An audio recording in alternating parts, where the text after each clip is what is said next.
The world of horror gaming is so rich and diverse in multiple ways. Whether you like a psychological experience in a haunted house, a survival challenge in a mental asylum, or a creepy journey inside the woods, you will always find something for you that can satisfy your taste.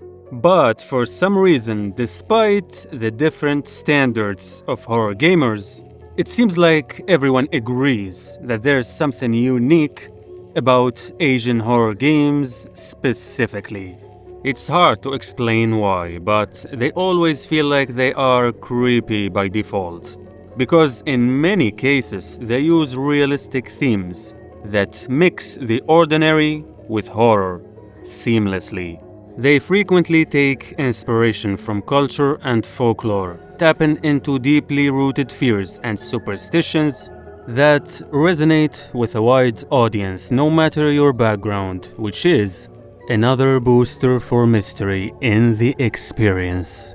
And considering that the last 10 years were a golden age for indie horror games in general, you probably know that Asian horror had its fair share and gave us some genuine scares.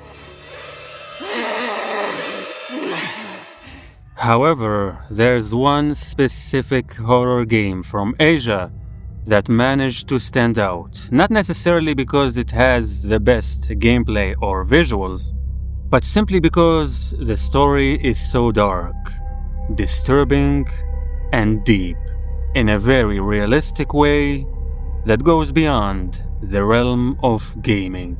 This game is called Devotion, and if you are a horror gamer, then this name is probably familiar to you, or you might even be someone who played it before.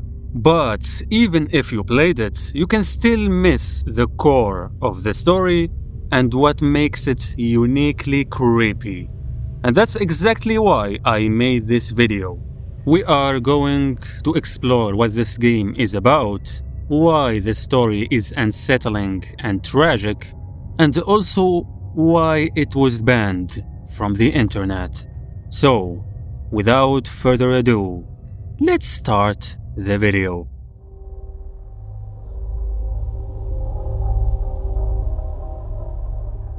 The game starts in a casual way. You are in the living room in front of the TV, and you can see that the house looks normal and there's nothing scary about it, at least for now. A few seconds later, we can hear a woman talking to the protagonist, and she starts speaking about her daily life and some details about her daughter. 对了，请我买点水果送给老师。他到老师那边就整个人都变活泼了。 From the context of this section, we can understand that she's a wife talking to her husband about regular family issues, and it's mostly about her daughter, who seems to be having some problems at school. However, suddenly the atmosphere shifts and her voice starts fading away slowly, as if the protagonist is going through a seizure or something. Then the lights went off and the peaceful-looking house somehow became nightmarish and spooky, while the TV is now broken. The protagonist begins exploring his own home as if he's not aware what the heck is happening. And by the way, the protagonist here is a father called Myuu, a writer who went through difficult times in his career, and he's not doing well financially and socially. And the reason the house looks old is because the timeline of the story is the 1980s, and it takes place in Taiwan. At this point, we don't know what we are supposed to do or why the place became so quiet. But after we go through the long corridor and open the door on the other side, the father finds himself in his house again. And it looks very normal, as if nothing happened. When we investigate the living room a little bit, we can see a family photo on the wall of a little girl with her parents. The girl is called Mai Shin, and her mother is called Li Fang. But the bizarre part is that her father, Feng Yu, is faceless in the photo, because his head is somehow outside the frame. Now that's creepy, to be honest. When we explore further, we can also see his desk, where he used to work. And more family photos are all over the walls, which indicates that the family had a typical life. At least, that's what we think. After this short segment inside the quiet house, we get the first sign that there's something uncanny about this place and things are not really as they seem. When you go to check the door that closed on its own, you find a dark corridor with the sound of the rain dropping, and there's a strange umbrella floating on the other side. This is chilling because on the side behind you, there's light, peace, and calmness, while somehow this door takes you to another realm that feels like hell. But regardless of how scary the situation is, Feng Yu needs to keep walking towards the umbrella to see what's going on. But as he's doing so, the lights go out and the lamp begins flickering, after the umbrella disappeared into thin air, and the female's shoe fell from it. You go to check the shoe, but nothing happens, and it seems like the way leads to nothing. But once you turn around, the scene gets even more stressful, with a red light at the end of the way and an entity standing that seems like a woman. The problem, however, is that going to her is the worst decision you can make.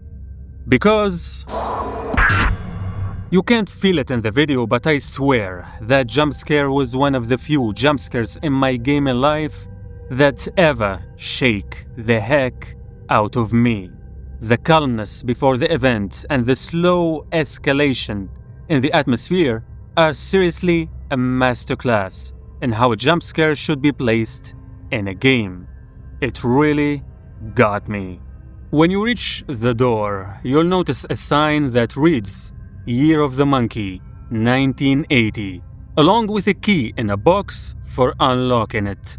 The room is surprisingly empty, almost as if a family is in the process of moving in and unpacking their stuff.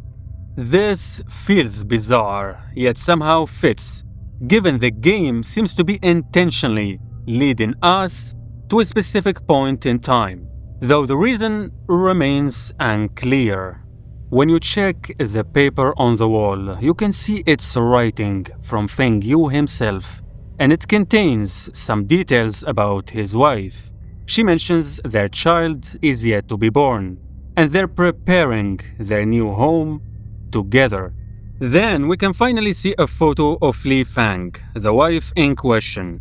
She is a retired singer and actress who had a successful career at a certain point, but even though she looks happy here, her life with her husband was not as cheerful as it seems, to say the least. 假装是家，找到一个陌生人，假装是爱。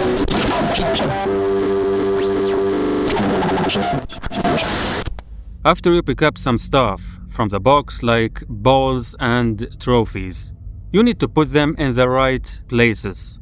But once you do so, this action triggers some type of flashback or a memory in Feng Yu's head, where he can see the remaining stuff that belongs there and also hear voices in his head. This makes the goal of this section clear, because it feels like we need to do certain stuff as if we are just moving to the house, and every action will trigger a memory that means something. For example, this is what happens after you put the bowls in the kitchen.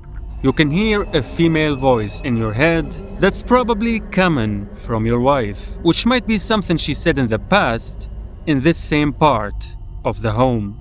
The same thing happens when you put the wife's photo on the bedroom's wall. We can see a collection of her old photos when she was at the peak of her career.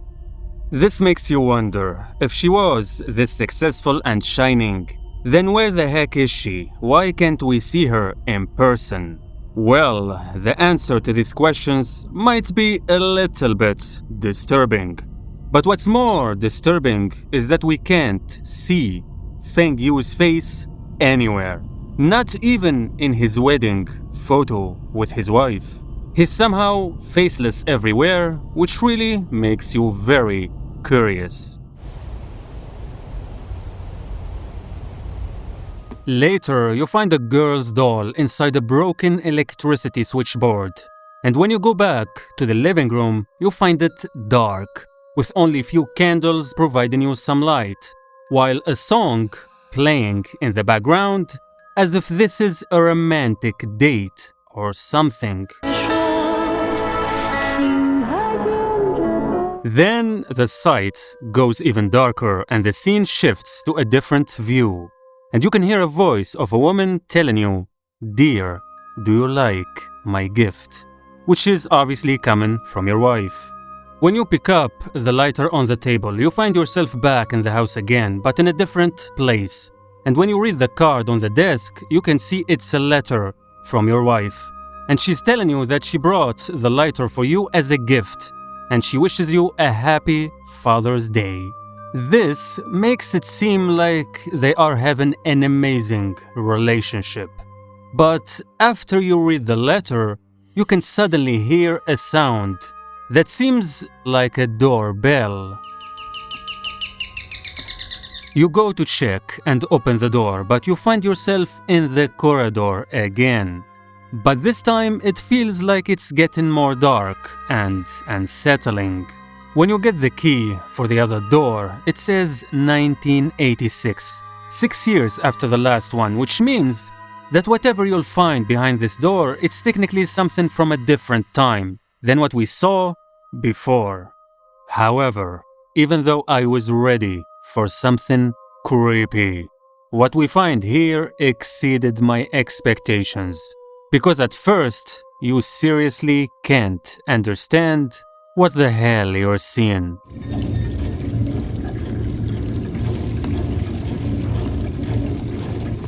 It's literally a combination between the ordinary and horror, in a genius way that I rarely see in video games.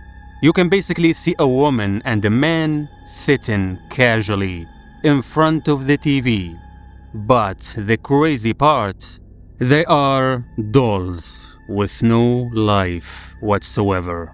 And the same two dolls are also at the desk, representing a man working and a woman beside him who seems like she's supporting him.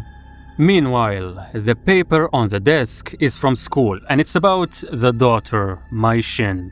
There's another doll of a man looking at a fish tank, and when you go to the kitchen, you find the female doll in a position as if she's cleaning the dishes. But what happens next seriously gave me a tiny heart attack. Because once you leave the kitchen, you can basically hear the sound of the water tap closing. And when you turn around, you find the female doll in a different place and looking at you in the most chilling way possible. At this point, it's obvious what you're dealing with. The dolls in this place and their different positions represent the wife Li Feng and the husband Feng Yu during their daily lives in 1986. They are watching TV together, she's beside him when he's working, and she's doing the dishes. Everything seems normal and peaceful, but makes no sense at the same time. The daughter's room is empty, and this is weird because you would think there would be a doll representing Myuu here.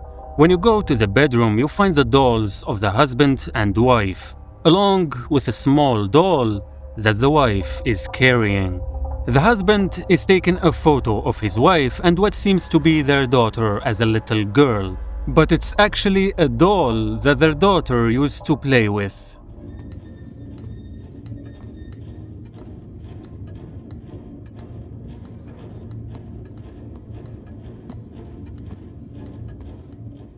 After you put the doll on the daughter's bed in her room, another flashback occurs. But as usual, turning around is never a good idea. Because once you do so, you see the dolls of the husband and wife looking at you in one of the most terrifying moments I ever lived in a horror game. Trust me, I'm not kidding. They're silent and they don't even move, but they simply send chills down your spine. This time you can finally open the bathroom where you will find a piano playbook, so you can use it with the piano in the daughter's room. After you do so, the piano starts playing and the decoration of the living room changes into a birthday party decoration with candles everywhere and a cake on the table. And you can also see bizarre photos on the walls of the daughter, Myuu.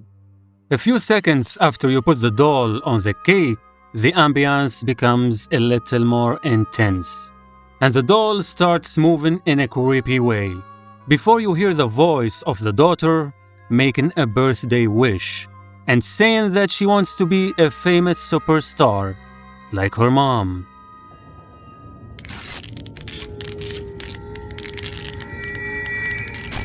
我希望可以跟妈妈一样变成大明星。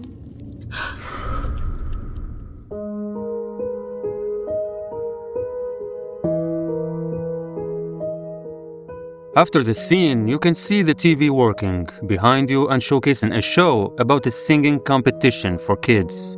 But the real question always remains. Why is Myuu seeing all of this? And what's really going on in this house? To answer these questions, we need first to realize that the life of this family was not really as happy as we might think at first. And this is actually what the game wants to tell you by making the atmosphere darker and darker as you progress through the years. Because even though everything was going okay for some time, their lives took a horrible turn when they received sad news about their daughter, Myuu.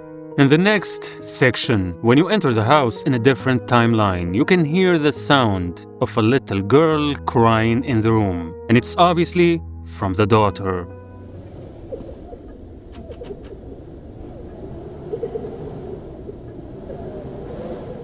When you investigate the place, you find a paper stating how Myuu had a health issue at school, and the school officials sent her to the clinic because she had a serious problem breathing. You can hear the wind and rain outside raging, and this escalates your stress because now it seems like you're getting closer and closer to the dark events.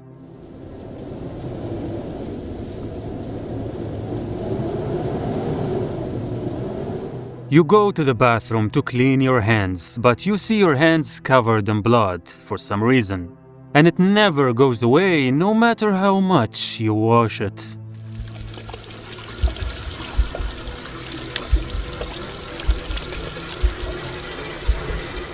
But then everything goes back to normal as if it were all inside your head. This time when you go to the daughter's room, you can still hear the disturbing sound of her crying. But the eerie doll is lying on the bed with needles all over it.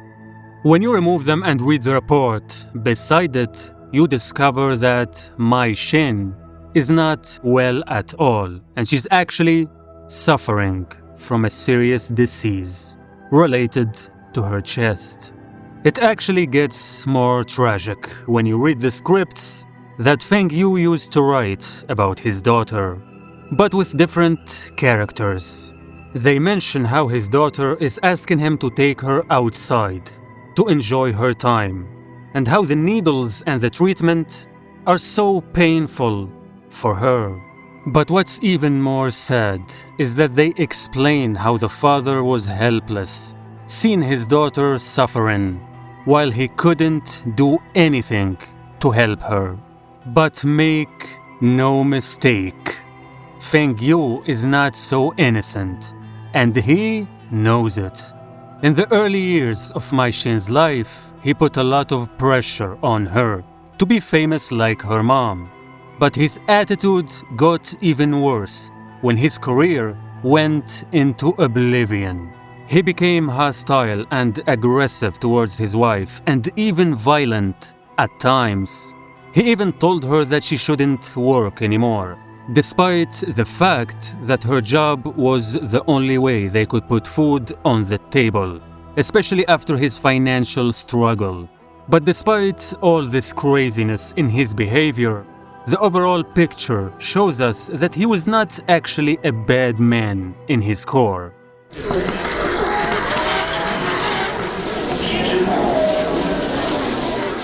Multiple scenes show that Myuu was closer to him than her mother, and he loved her so much.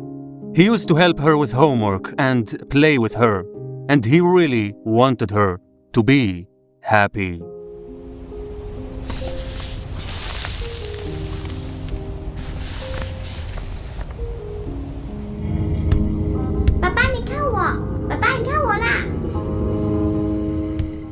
This explains his mental collapse when he found out that his daughter's health is in danger, and she's in pain before his eyes. 北西，不要吵爸爸。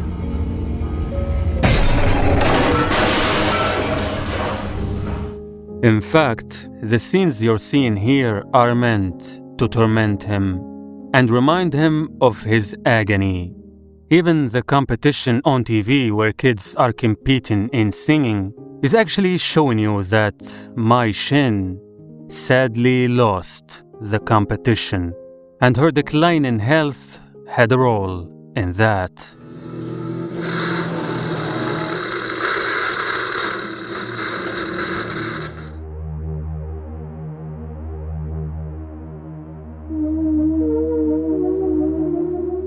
At this point, it was obvious that Myuu is losing his mind over time, and his mental state will only keep getting worse. But little did he know, his crisis is going to get much worse when a person by the name of Mentor Myuu becomes aware of his problem. 你先来楼上见我。 She is a woman who speaks nicely and seems friendly, but for all the wrong reasons. And she is a sneaky leader of a cult called Sigu Guanyin. I don't have time to explain everything about this cult, but if you want a simple hint, it's basically identical to the Odo cult in Silent Hill. But the difference is that the leader here knows that she's lying, and that her cult is a scam. 杜风雨，我好怀念我们一家人简单开心的日子。 She exploits desperate people by offering them fake rituals under the guise of healing, even when she knows that the consequences can be disastrous. She preys on people's fears and desires, pretending to give them guidance. And sadly, Myuu was one of her victims.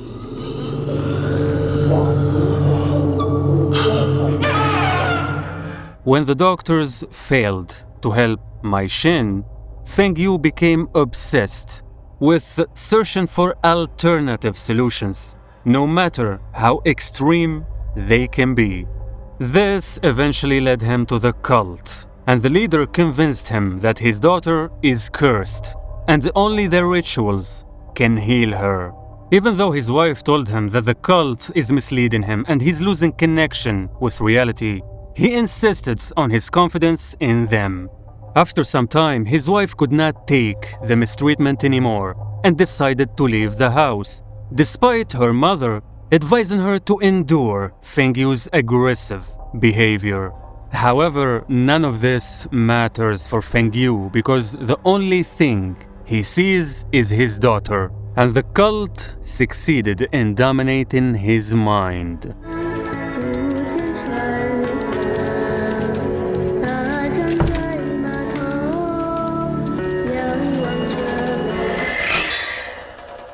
For some reason, everything he sees seems awkward, and even the casual memories are very nightmarish here. But sadly, it gets worse. Eventually, the leader of the cult told him to complete a ritual that involves placing Myuu in a bathtub filled with snake wine, but for an extended period of time, which she claims is necessary to remove the curse.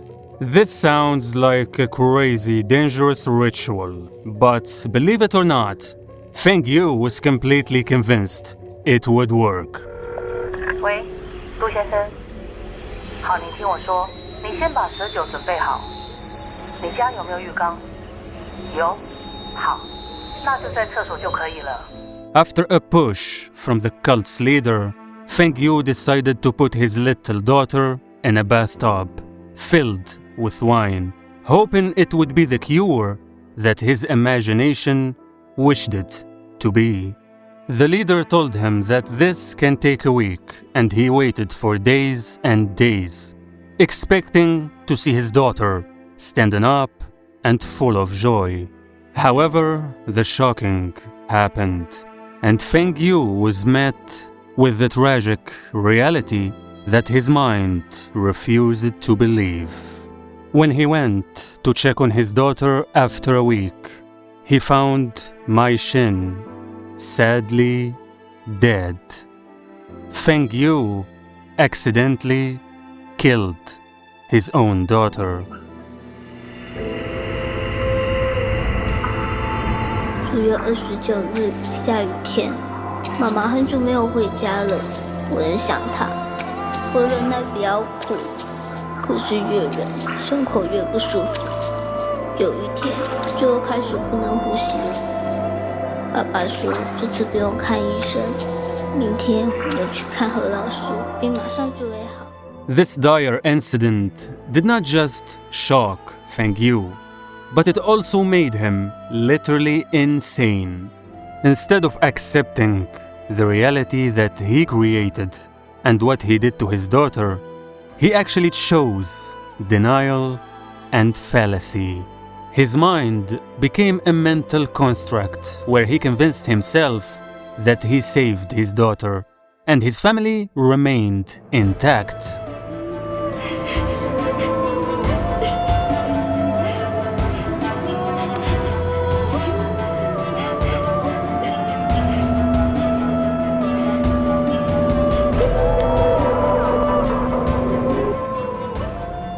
He wants to believe that his actions were justified, and he doesn't want to admit that his blind trust in the cult and controlling behavior killed his own daughter. Sometimes he even blames his wife for what happened and makes her seem like she's the cause of his problems, which is the opposite of the truth. 10月9日，台风天。今天我的病还是没有好，又要一整天躺在床上，真的好讨厌。In other words, the story in this game is one of the most sophisticated and emotional stories that have a clear inspiration from Silent Hill 2. James and Myuu are two faces of the same coin. They both seem innocent at first, but once they face the result of their horrible actions, they refuse to admit that they did anything wrong. And it's simply because the regret and agony are too much to handle, and their imagination is their only escape from the devastating reality. 84、85、86、87、88、88，再来88，再来88，88，88，还有没有再来一个88？88，88，88，再来一个88。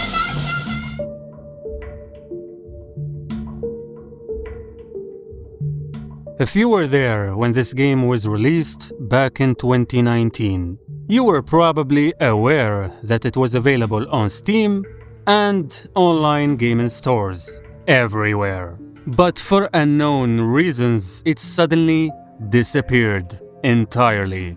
And every store started avoiding it like the plague. The game was basically banned everywhere on the internet, and even people who bought it received a refund, which made a lot of gamers very curious to know what the heck happened and why it vanished. Well, the reasons are actually very disturbing, very creepy, and very outlandish. They might even give you nightmares. Yes. Not really, except for the outlandish part.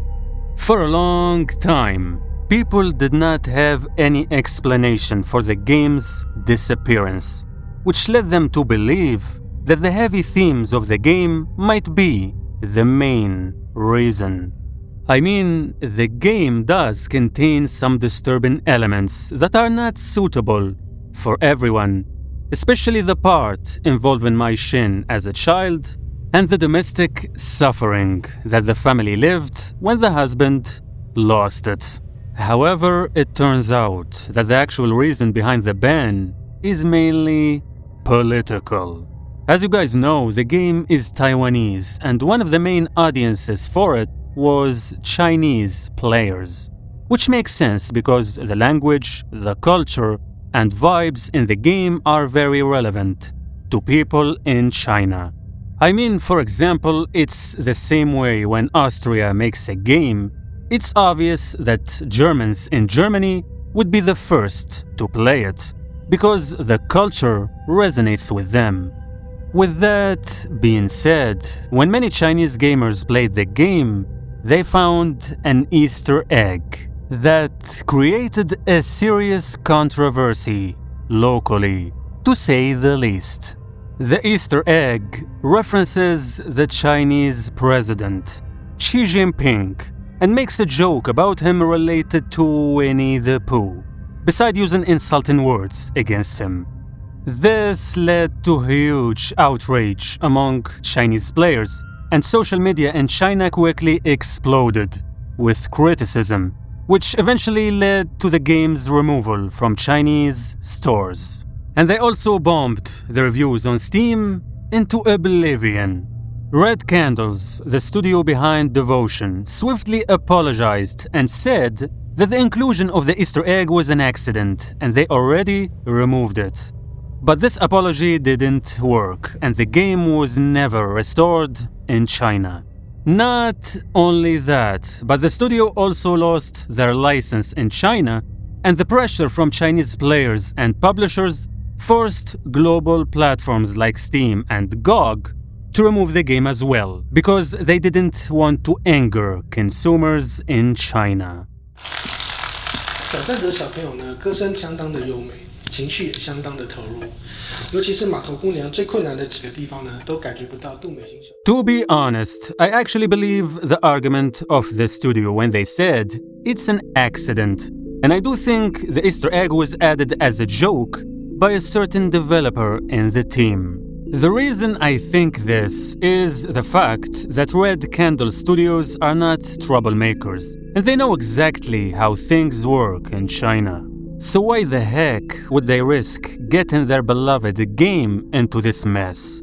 Besides that, the studio worked in China for years and had business there, which makes them aware of their system. Make no mistake, even though China and Taiwan have crazy political relations, their business relations are actually more deep than many people think. China is literally Taiwan's largest trading partner, and many Taiwanese companies have strong presence inside China because they want to take advantage of the huge market there. So it's really weird for a studio like Red Candles to risk losing a market like this over a joke that's not even related to Taiwan. This is actually what they said themselves, and they mentioned that they inspected the game multiple times to see how the Easter egg was included and if there's any similar stuff. 你不是要送一首歌给爸爸？ Anyway, the video is getting too political, and it seems that even gaming can't survive politics anymore. The bottom of the line, guys, is that Devotion, in my opinion, is the best PT-like horror game in the last decade. The game uses clear elements from PT and takes advantage of the loop system, but in a genius, unique way that doesn't look like a copy. The heartbreaking story makes it stand out among other similar experiences, and I really believe that the plot is even more meaningful for you if you are a father. Anyway, if you loved the video, please make sure to give it a like and comment below with any similar games that I should cover. See you next time.